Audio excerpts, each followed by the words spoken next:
होता है, लेकिन काबिल हर एक नहीं होता है, सब काबिल नहीं है। रहनुमा दुनिया में अनेकों है, रहनुमा का झंडा दुनिया ये घूमती है, लेकिन भाई जैसा रहनुमा इस दुनिया में करोड़ों में एक होता है। तो भाई जी के लिए एक दफा और जोरदार ताली बजाएं। अभी भाई जी का नंबर है ये बहन जी का। अब गीता बहन जी है जैसा नाम है, और आज गीता का ही दिन है बहन जी, है ना, नाम भी गीता है और सुनाने वाली गीता तो यह बहन जी खुद बताएगी गीता में क्या लिखा है और गीता से हम क्या लाभ उठा सकते हैं। गीता बहन।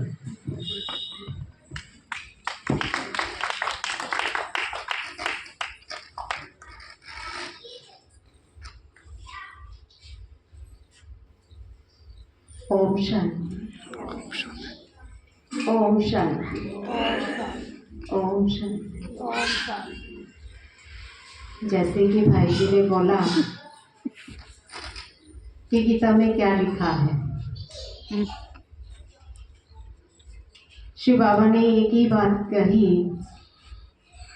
कि सच्ची गीता तो मैं ही सुना था। दुनिया में भले ही वेद शास्त्र आदि कितने भी बने हों, लेकिन उन वेदों शास्त्रों में जो लिखा हुआ है वह सब कुछ भगवान की बातें हैं और कुछ मनुष्यों की अपनी अपनी मतें हैं। लेकिन भगवान ने एक बात कही कि कहा यदा यदा ये धर्मस्य ग्लानि भवति भारत है, कि जब जब भारत की अति ग्लानि होती है, भारत में अति ग्लानि होती है, तब तब मैं इस धरा पर आता हूँ। और इस धरा पर आने का समय के उपलक्ष्य में क्या मनाई जाती है? शिवरात्रि। जब अति धर्म की ग्लानि होती है तब परमपिता परमात्मा शिव इस सृष्टि पर अवतरित होते हैं। तो बाबा ने कहा कि जब ये इसमें अति धर्म ग्लानि कब महसूस होती है, कब देखने में आती है, कि यह भी कहा था बाबा ने कि अपने मुख से इस सृष्टि पर कलयुगी दुनिया में अपने मुख से कन्याएं वर मांगेंगी, केस कटाए जाएंगे और पुड़ियों में अनाज बिकेगा, दूध बिकेगा और गाय विष्ठा खाएगी। ये अति कलयुग की निशानी है और कलयुग के अंदर ही आकर के यह धर्म ग्लानि हुई है। तो इसीलिए परमपिता परमात्मा इस सृष्टि पर अवतरित हुए, क्योंकि इस अत्याचार, पापाचार, भ्रष्टाचार को मिटाने के लिए। तो कहते भी हैं कि सभी शिवरात्रि बहुत धूमधाम से मनाते हैं, लेकिन इसका रहस्य दुनिया वाले नहीं जानते। इसका रहस्य सिर्फ परमपिता परमात्मा ही जब सृष्टि पर आते हैं, अवतरित होते हैं, तो वही बताते हैं और कोई इस रहस्य को बता नहीं सकता। तो कैसे आते हैं दिखाया हुआ भी है। आप सभी चित्र भी देख रहे होंगे कि शिव और शंकर का चित्र दिखाया गया है आपको इस प्रदर्शनी में सामने। तो जैसे कि हम व्रत आदि रखते हैं, मंदिर आदि में जाते हैं, तो क्या आप सोचिए एक दिन के शिवरात्रि मनाने से, एक दिन के व्रत रखने से, तो क्या भगवान हमारे से खुश हो जाएंगे? होंगे? नहीं होंगे। तो हम व्रत रखते हैं सिर्फ अनाज का, अन्न का व्रत रख लेते हैं, बाकी तो सारा दिन हम बहुत कुछ खाते हैं ना सभी। तो व्रत कहाँ रखा? और खाते भी हैं और नाम है व्रत, और व्रत में क्या करेंगे? लड़ाई झगड़ा भी हो जाता है। लड़ाई झगड़ा करेंगे और फिर रखेंगे व्रत, कहेंगे हमारा आज व्रत है, मूड खराब हो गया, लड़ाई हो गई। तो हमने व्रत किसका रखा? कहा है कि जैसे कि दुनिया में भी कहते हैं कि बच्चा अगर स्कूल चला जाए भूखा तो क्या माँ बाप खुश होंगे? कि आज माँ खुश होगी कि आज तो लंच बनाना ही नहीं पड़ा, बहुत अच्छा हुआ बच्चा भूखा चला गया? नहीं होगे ना। तो इसी तरह से परमपिता परमात्मा हमारा पिता भी है, माता भी है। तो वह क्या कहते हैं कि मेरे बच्चे, आप खाओ पियो मौज करो और सिर्फ चलते फिरते उठते बैठते नहाते सोते खाते पीते क्या करें? मुझे याद करो, मेरा सिमरन बुद्धि में चलता रहे, अंदर ही अंदर चलता रहे, किसी को और को पता ही ना चले। नहीं तो क्या होगा, हम जाप मुख से करते हैं और कर्म थोड़ा सा भी हमारा तिरछा हो जाए तो उंगली उठ जाती है।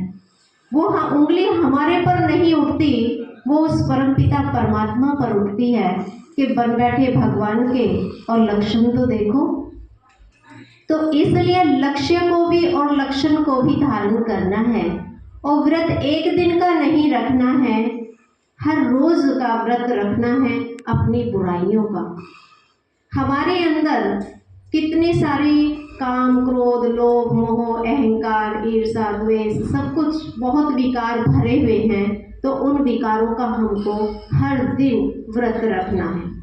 जैसे ही हम अभ्यास करेंगे एक भी बुराई का, 8 दिन तक अभ्यास आप एक ही बुराई का कीजिए कि मुझे क्रोध नहीं करना है, तो क्या आ जाएगा कि हमारा वो धीरे धीरे धीरे धीरे संस्कारों में परिवर्तन हो जाएगा। जब हम अटेंशन रखेंगे तो वह बुराई हमारे अंदर से निकल जाएगी। तो इसलिए कहते हैं कि शिवरात्रि के दिन हम व्रत रख कर सुबह सुबह जाते हैं और दूध का लोटा ले जाते हैं। तो दूध किसका प्रतीक दिखाया गया है? पवित्रता का प्रतीक दिखाया गया है, क्योंकि भगवान पर क्या एक लोटा दूध चढ़ाने से वो खुश थोड़ी होंगे। बाबा कहते हैं कि दूध है पवित्रता का प्रतीक। अब दिखाया भी गया है कि जब हम दूध चढ़ाते थे उसके साथ हम क्या और ले जाते हैं? बेलपत्ती ले जाते हैं, बेर ले जाते हैं, फल ले जाते हैं, सब कुछ चढ़ाते हैं। तो वह जो बेल पत्तियां विशेषकर शिवरात्रि के दिन जरूर चढ़ाई जाती हैं। तो आपने देखा होगा बेल पत्ती के अंदर 3 पत्तियां नेचुरल जुड़ी हुई होती हैं, प्राकृतिक जुड़ी हुई होती हैं।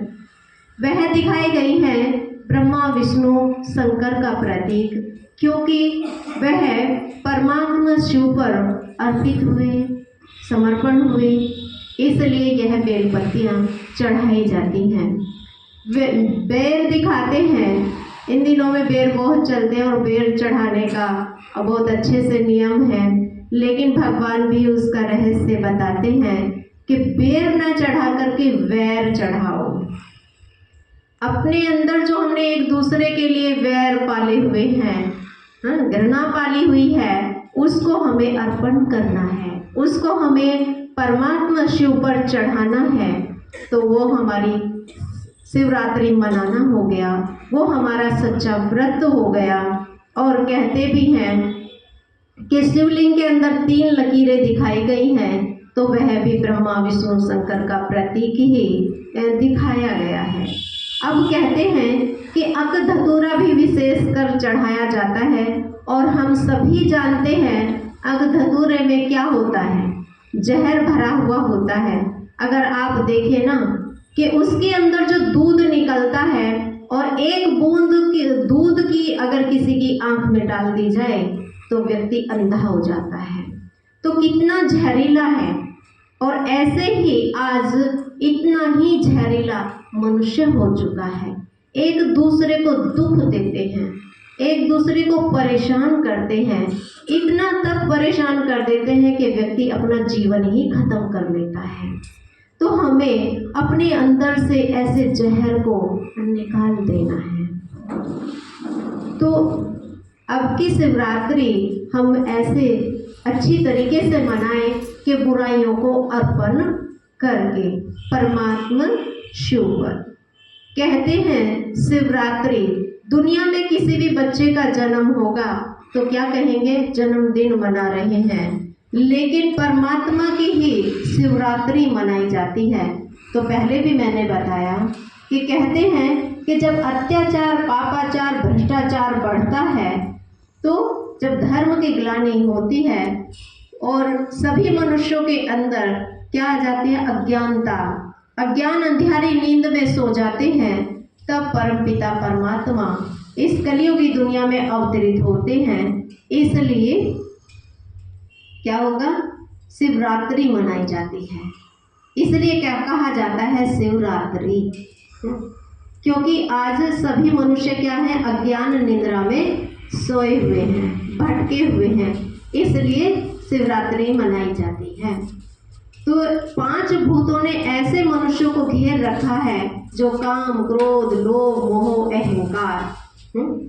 लेकिन जब परमपिता परमात्मा शिव इस सृष्टि पर आते हैं और हम उसको पहचान लेते हैं, और पहचान कर जब हम उनसे कनेक्शन जोड़ते हैं और मेडिटेशन करते हैं, उनकी याद में बैठते हैं, तो क्या होता है, उनके प्रकाश की किरणें हम बच्चों के ऊपर पड़ती है।